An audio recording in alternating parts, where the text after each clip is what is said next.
Hi everyone, I'm Jimaku Brimstone. Welcome to the review of Doomsday Machine, the 6th record by the band Arch Enemy. Today we're celebrating the 20th anniversary of the record, so I decided to go back and see if it still holds up or not. I've already reviewed some of the records like Rise of the Tyrant, Anthems of Rebellion and Stigmata, so go check those videos out. My story with this band is quite simple. Back in 2002, I've had a Metal Mania 2002 sampler, probably my sister gave it to me, and on that CD there was a track called Behind the Smile from Arch Enemy. It was the first song I've heard from them and I just loved it, so I had to check out their discography, and since then I've been their massive fan. I've checked out every single new record, so like Anthems of Rebellion, then this one, then Rise of the Tyrant, which was very disappointing at the time, then The Root of All Evil, which was like a re-recording of old school songs, it was okay, then Chaos Legions I think, which is actually quite fun record, I do enjoy it, then Angela left the band, a new vocalist came in, Alicia, and War Eternal, well it wasn't that great, Will to Power, well it wasn't that great, then what happened, Deceivers, well it wasn't that great.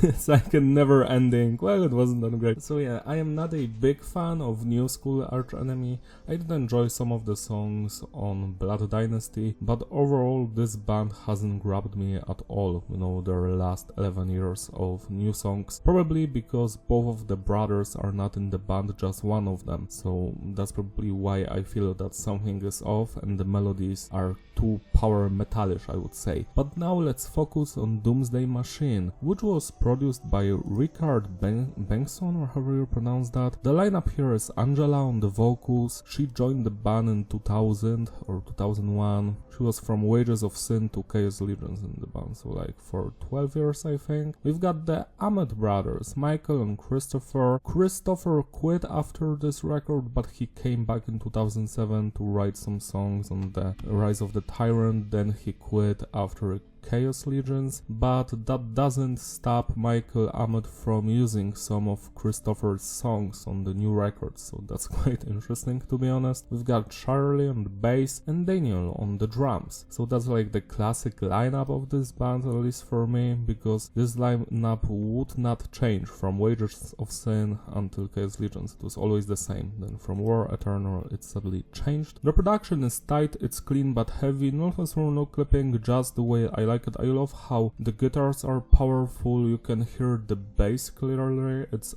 audible, the drums are superb, you know, the snare sound, and the vocals are also up front in the mix. It sounds perfect to me. Message is diverse, the songs are mostly about inner struggles, society, anarchism, anti-religion, all of that stuff. Structure of the songs is basic. Usually the songs on this record go something like this: intro, guitar solo, verse, pre-chorus, chorus, guitar solo, verse, pre-chorus, chorus, a bridge section that is like from 2 to 3 segments with a guitar solo of course, and then the chorus happens, and after that we get a guitar solo or an outro, and that's basically it. When it comes to the music genre on this release, it's melodic death metal. Simple as that. Now let's talk about the performance of each band member. Let's start with the drummer, Daniel. His playing is superb. I love his double bass work, the precision of his playing, the groove, the style, all of it. Next, let's talk about the bass work. It's audible. The bassist mostly follows the guitars, but we have some moments here and there, like on the song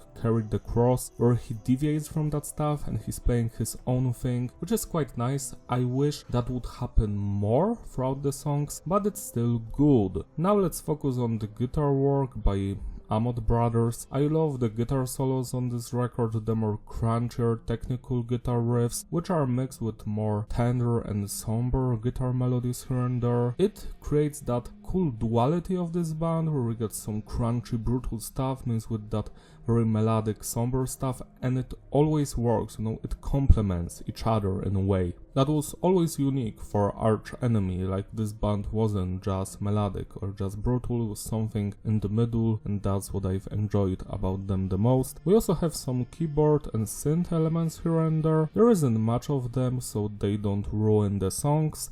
And last but not least, let's talk about Angela and her vocal performance, which is beautiful. I love her growling, screaming, shouting, it's always on point, it's powerful, not as much as on the previous two records, where I feel she was so vicious and like psychotic even, she was just so angry. Here it's much more polished, but it still works well. I truly enjoy the vocal performance. Now let's rate the individual songs. The album opens up with Enter the Machine, an instrumental piece which is under 2 minutes long, but it's my favorite song on the record. I just love the melodies here, the build up at the beginning.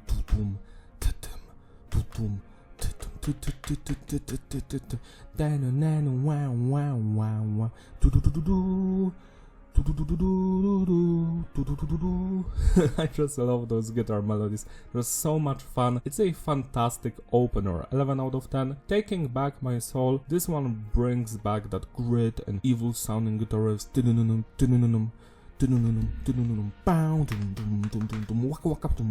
We get some cool harmonics, great stuff. The verses go hard, the chorus, I am taking back my soul. The bridge part with the guitar solos also slaps. This is a fantastic song, you know, 10 out of 10. Nemesis, this one's a single with a music video. It's the most popular song from this record. I remember when I saw them live, they would perform it, I guess they always do. Nemesis is fun, it's like an anarchist anthem. I love the crunchy, fast guitar riffs, the guitar solo after each chorus.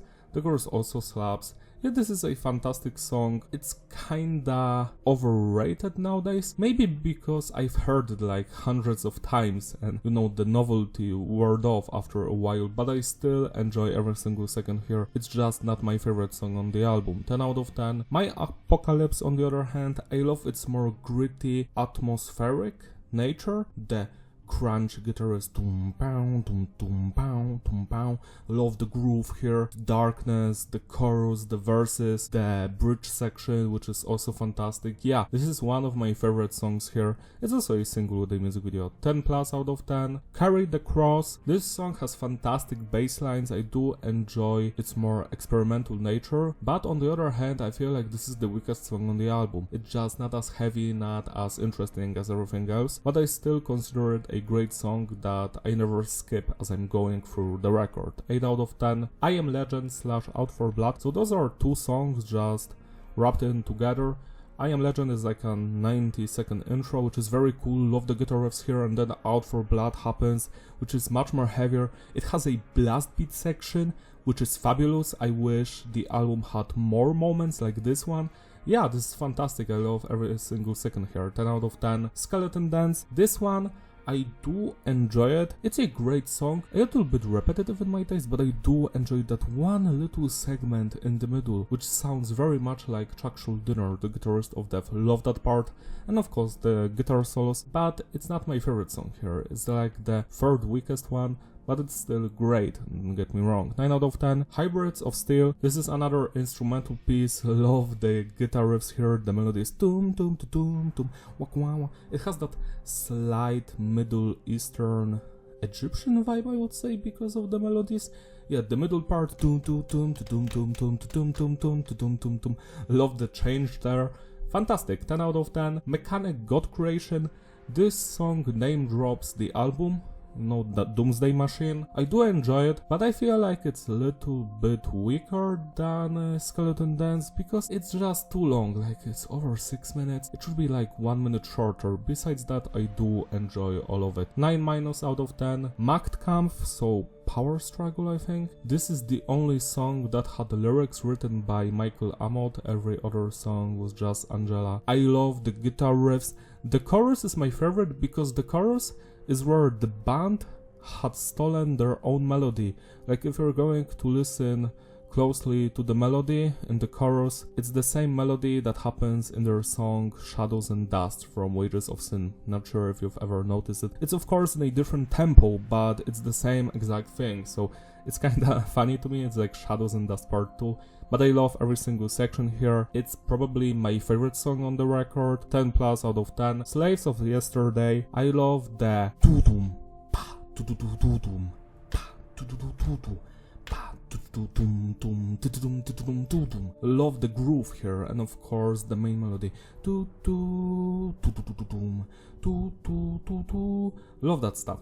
Yeah, and this is probably my second favorite song here. I just love all of the melodies, the changes, the more heavier stuff, the vocals, slaves of yesterday. Love that stuff. 10 plus out of 10. To sum it all up, the consistency is stable, the flow is fitting, groupability. Yeah, it's an excellent record. I enjoyed from beginning to the end. It's almost as good as the previous album, Anthems of Rebellion. It's not as close as Wages of Sin. Wages of Sin was one of a kind. I cannot wait to review Wages of Sin 2026 because that's when it's going to have 25th anniversary. Doomsday Machine is a fantastic record. It has its own identity. It was a time when Arch Enemy still sounded like Arch Enemy. I've enjoyed almost every song here. Yeah, Carry the Cross is also great, you know. Not my favorite one, but it's still good. The highlights for me are simple: Magdkampf, Slaves of Yesterday, Hybrids of Steel, My Apocalypse, Nemesis, I Am Legend, Out for Blood, and also Enter the Machine. How could I forget the best intro probably to the record, because it sounds so fun. That's all. Celebrate Doomsday by spinning this record today. It deserves your love and attention. If you want, you can follow me on my Instagram, links in the description. Also shout out to all of my Patreon supporters who gracefully sponsor these videos. You can join them if you want, that would be quite nice so I could make more reviews like this one, because I love doing it. I just don't have enough time, which is annoying. The time passes us by. Yeah, so that's all. See you next time. Bye!